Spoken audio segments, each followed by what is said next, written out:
Welcome to Toad's Professional Gaming, where we dig deep into the gaming archives, sometimes unearthing treasures, and sometimes just a pile of sand. Today we're dusting off Indiana Jones and the Staff of Kings, a game that's part adventure, part relic, and all nostalgia. So Indy finally comes to the PS5, but it's not the squared circle. The Great Circle. Instead, it is the Staff of Kings. LucasArts originally published this wonderful action-adventure that I played on the PS2 as a kid, and now get to replay on a modern console as a bigger kid. The game was actually developed by Behavior Interactive, the company behind Dead by Daylight. I should probably try that. I'll start with the story. Now remember, I watched Indy films as a kid, and barely remember their stories, but I do remember them being kitschy fun. The game's story follows a similar formula.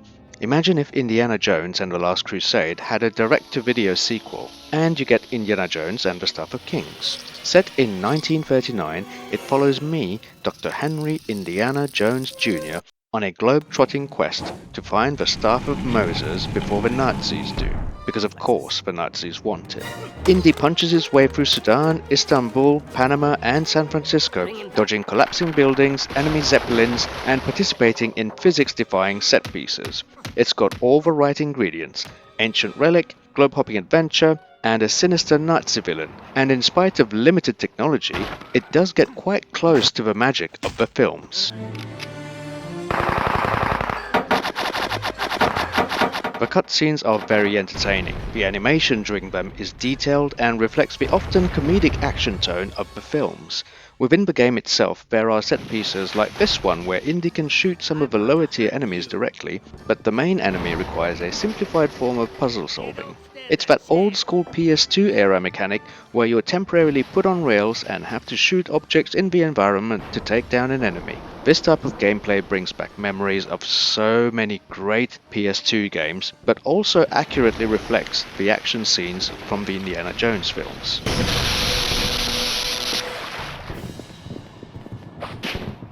LucasArts' games were nearly always masterpieces. Yes, I know that word is overused now, but at the time, what these guys would consistently deliver was pure quality, even as publishers, especially given the hardware limitations of the era. Look at the attention to detail here. There's a background pianist who moves his piano aside once all the enemies are taken care of. Then he keeps playing until you try to punch him. He ducks, and if you try to whip him, the piano cover closes and he opens it again and keeps playing.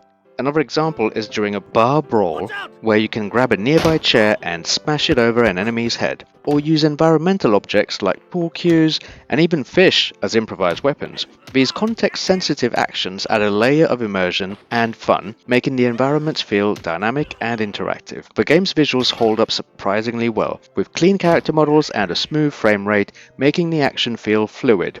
Sure, the textures are dated, but they still capture the spirit of Indiana Jones's world beautifully. And the load times are still very much PS2 era, but honestly, they're short enough that it's hardly a problem. Did they mention anything about the Jade Sphere? What's that? Probably nothing.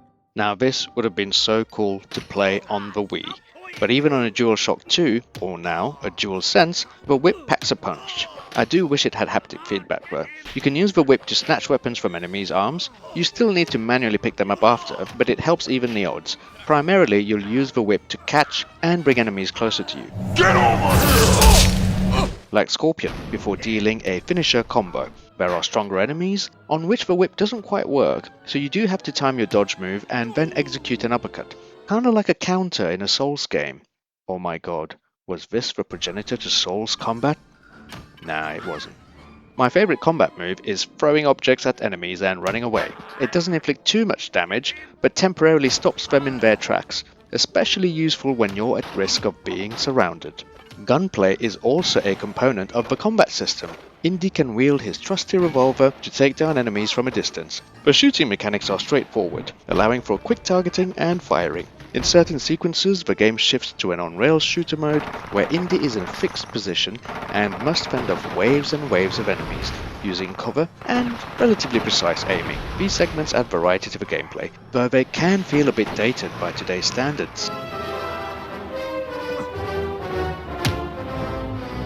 Traversal and platforming are integral to Indy's adventure, capturing the essence of his daring escapades. The game features a variety of platforming challenges, such as navigating treacherous ledges, swinging across gaps with the whip, and solving environmental puzzles to progress. For instance, in one level, Indy must traverse a series of collapsing platforms while avoiding deadly traps, requiring precise timing and agility.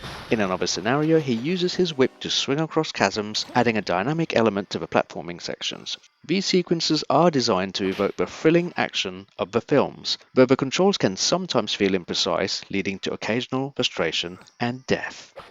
Now, no Indiana Jones games is complete without some fun unlockables. The Staff of Kings offers extra content for those willing to dig a little deeper. Players can unlock different outfits for Indy, including his classic adventurer look, a tuxedo, and even a Han Solo outfit. The requirements for that one are quite high though.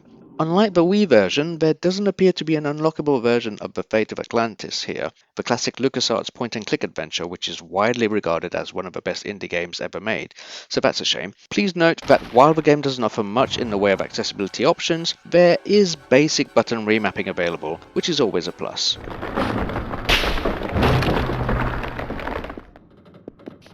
So how does Indiana Jones and the Staff of Kings hold up today? Well, it's a bit of a mixed bag. The story, set pieces, and environmental details still capture the spirit of Indiana Jones, and the combat, while a little clunky, is undeniably fun. The platforming and gunplay show their age, and some of the set pieces feel more like quick-time events than thrilling action sequences. But, despite its flaws, there's a definite charm to Staff of Kings that makes it worth revisiting, either for indie fans or simply for those who grew up during the PS2 days and long for these types of games. If you go in expecting an old-school adventure rather than a polished modern experience, you'll probably have a whip-cracking good time. I thoroughly recommend it, and if you have PS Plus, it's available on there right now. It'll be a great appetizer before Microsoft finally brings the Great Circle to PlayStation, whenever that is.